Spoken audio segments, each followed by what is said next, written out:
Hey everybody, this is Jeff, and this is the April update for DVMO, Deep Void Mining Operations. It's a space asteroid mining game I've been working on for a few months.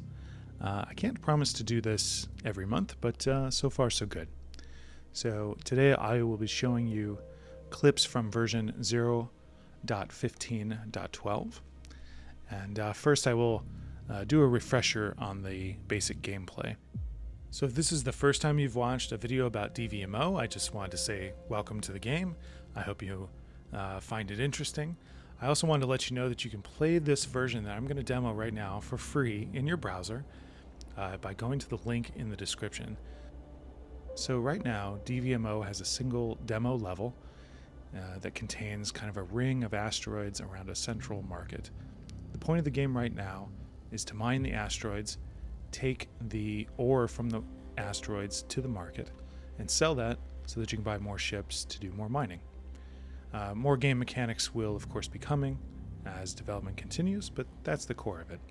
The way that you mine asteroids is that you buy miner ships, and they go from this little thing here in the center, which is called a depot. They go from the depot out to the asteroids, they mine some ore, and they bring it back to the depot. Then there's another ship type called a hauler. The hauler picks up the ore from the depot and takes it to market where it's sold for cash. Now if you zoom the camera out, you'll see there's a lot of asteroids here, and these miners only mine a little bit of ore at a time, and then the hauler can take a much larger amount of ore from the depot to the market. Now if you just let these ships that you start with do their thing, they will on their own mine every single asteroid in this field. But that will take many hours. So the way that you make this go faster is by adding more depots, more miners, and more haulers in order to get the ore to the market faster. You'll also notice over time, as the miners mine the asteroids near the depot, the asteroids will be consumed. And when that happens, the miners have to travel further and further from the depot in order to find the nearest asteroid to mine. Now there's a couple of ways around this. And the first way is to buy what are called tugboats. And what they do is they're assigned to a depot, and they fly out, capture an asteroid, and pull it in toward the depot so that the miners don't have to go quite as far. The second way, and this is a feature that people have been asking me for weeks now, is that you can move the depots. So the first new feature in this version that I want to show you is how to move a depot. So it's really simple. You just select a depot by clicking on it with the left mouse button. That'll turn it blue, and then you pick a place where you want the depot to go to, and you right click. That will show this little target icon, and then the depot will slowly move in that direction. The ships that are assigned to that depot will automatically follow the depot to its new destination. You can move the depot around as much as you want, so as your miners mine more asteroids, you can always move the depot around the map if you like.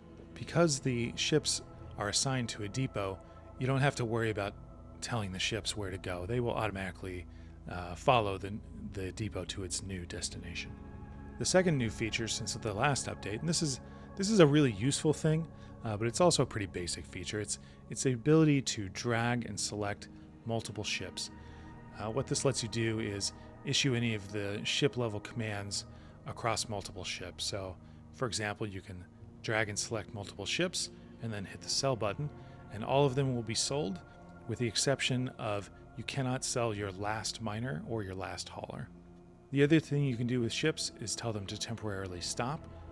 For example, if the ships are busy working but you want them to just pause for a little while so you can figure something out and then restart them, you can drag a box around them and then press the stop button. You'll notice when the ships are stopped, they will flash red every few seconds so that you know that that ship is stopped. With many games like this, as your workers are busy doing their work, they will eventually run out of resources. Like the miners will run out of asteroids to mine, the tugs will run out of asteroids to tug, and that sort of thing. And it would be nice to know how many idle workers you have. Well, I've added that in a really simple way, and I'd love your feedback on this if you're watching this video. When a miner, for example, or when any ship becomes idle, it turns yellow up here in the top left corner. So for example, when a miner runs out of asteroids to mine, the icon in the upper left for miners will turn yellow, you just click that icon and the game's camera will automatically move to the first idle miner. Now, if you click that icon again, it'll just keep bringing you back to the same miner ship until you assign it to a new depot where it can mine some more asteroids. Another new thing related to mining is the tonnage numbers. So in the previous version, when you selected a ship or selected a depot, over on the right in the information panel, it would show you the tonnage, the total tonnage of ore that's being carried by that ship or that depot. Previously, these were fractional numbers, and miners would mine like a portion of a ton of ore, and miners and haulers would move fractions of tons of ore and stuff, and that was just kind of not really all that useful. So this is a minor thing, but I changed all of the tonnage numbers to whole numbers, so ships only move whole numbers worth of tonnage. So for example, a miner will move 1 ton of ore, a hauler will move up to 10 tons of ore, and a depot can hold as much ore as you want. Another big thing that a lot of people talked about later in the game as they were playtesting is that as ships mine the asteroids around them, adjacent depots would start to kind of fight over resources a little bit. So the miners from one depot and the miners from an adjacent depot would start fighting over asteroids, and they'd kind of get in each other's way. Same thing would happen with tugboats from adjacent repos. They would kind of like just keep moving the same asteroids back and forth between the two depots. So I've addressed that in this newer version.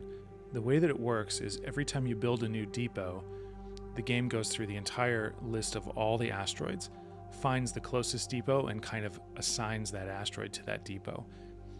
And because all of the ships also have an assignment to a depot, all ships kind of have a base depot that they work with. That means that the ships that are assigned to that depot will only work on asteroids that are also assigned to that depot. This also works in the reverse direction. If you sell a depot, the game will go through all the remaining asteroids and find their closest depot, and that way, whether you're building a new depot or selling an existing depot, asteroids will always be assigned to their nearest depot so that the ships at that depot can work on those asteroids. Now, there is one caveat to this. If you have a depot that has no ships assigned to it, then the asteroids that are closest to that depot will never get worked on. So you need to make sure that you're going through and assigning miners and haulers to every depot that's out there. Finally, there are two kind of little nice features that don't really change the gameplay all that much, but they're kind of nice to have. The first one is that every ship has a randomly generated and unique name. So this is just a kind of an experimental little thing. So when you build a new ship, it will have a random name assigned to it. The game basically has two lists, some like noun words and some modifier words, and it just picks a random one from each of those two lists and puts it together. So here's a couple of examples.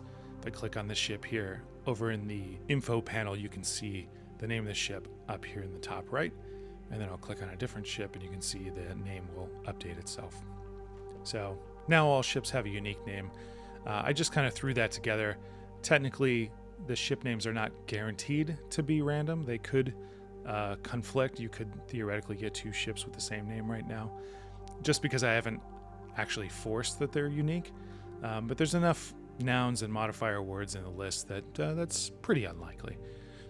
But I'll probably work on that, making sure that they're unique at some point in the future. The last thing I wanted to show is that I've added very simple, and this is, I will stress, this is very experimental. I don't know how well this is going to work. I don't know if it's going to cause layout problems or whatever, but I've added support for different aspect ratios for the game. So, for example, if you have a 4:3 screen, which is pretty uncommon these days, most people have 16:9 monitors, but if you did, you can play it this way. You can see there's some layout issues still when you squish the screen to kind of a 4:3 or approximate aspect ratio. You can see, the buttons at the bottom don't really line up. Here I am back at the title screen with the 4:3, and you can see a little bit of the game background behind it. So Like I said, this is just kind of an experiment just to make the screen resolution support any kind of aspect ratio that you have. Here's an example with the standard more standard 16:9 aspect ratio. And then finally, here's something that's pretty close to ultra widescreen. The ultra widescreen stuff works a little bit better, but as you can tell, the clock and the settings buttons and toggle buttons at the upper right, they're not moving over to the far right of the screen like they normally would in the 16:9 ratio. I've been working primarily with 16:9 because that's the aspect ratio of the monitors that I use during development, and it's also the most common aspect ratio out there these days. One other thing I'll point out is that if you play the game from the link in the description, when you resize the browser, I have seen the game basically look like it's locked up. So you try to resize your browser window, and it can take 10 or 15 seconds before the game kind of comes back to life. And when it does, you're fine. You can also play in full screen or play in windowed mode as you like. I'm not really sure why it gets so slow. Maybe that's just on my computer for some reason. I'm not sure. But again, this is all part of the experimental aspect ratio support. I will eventually work out these kinks and make sure that the UI resizes itself and kind of locks itself to the bottom of the screen and the right and the top, the right and left and top edges of the screen. But I did want to show that off. I do realize that people have different aspect ratios. Some people even have really super wide things. So that's it for this update. Again, DVMO is currently a free to play game. You can play this version 0.15.12 for free in your browser right now. You just go to the link in the description. The game will load up in your browser, and I'd love your feedback and any gameplay comments you have. One final note, I do have kind of an interesting game design video coming up soon, I hope, where I'm going to talk about what exactly, what genre is this game in right now. The game is an early prototype. It's kind of like a simulation, but there's a few different genres. I could see the game going in a few different directions. And so my next video is going to be about, the different ideas I've had for which direction to go. I'll also talk about some of the gameplay suggestions several playtesters have made, and talk through some of the ideas that I think are especially interesting.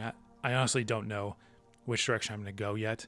I think each of these genres have some very interesting aspects to them.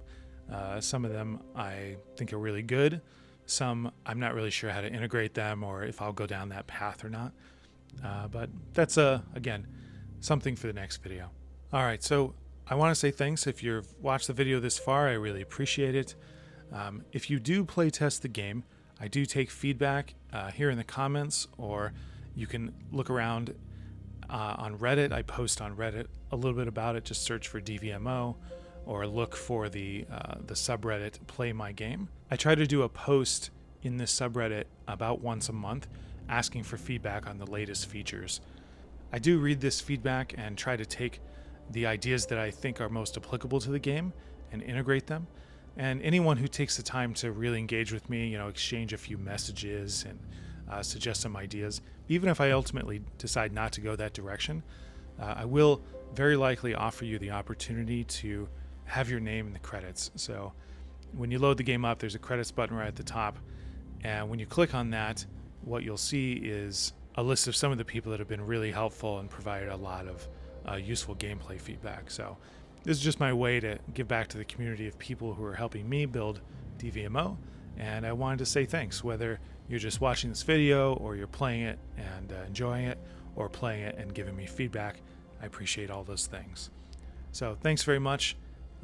Hopefully I'll have another update for you in a few weeks or a couple of months or something like that. And I just wanted to say thanks for watching.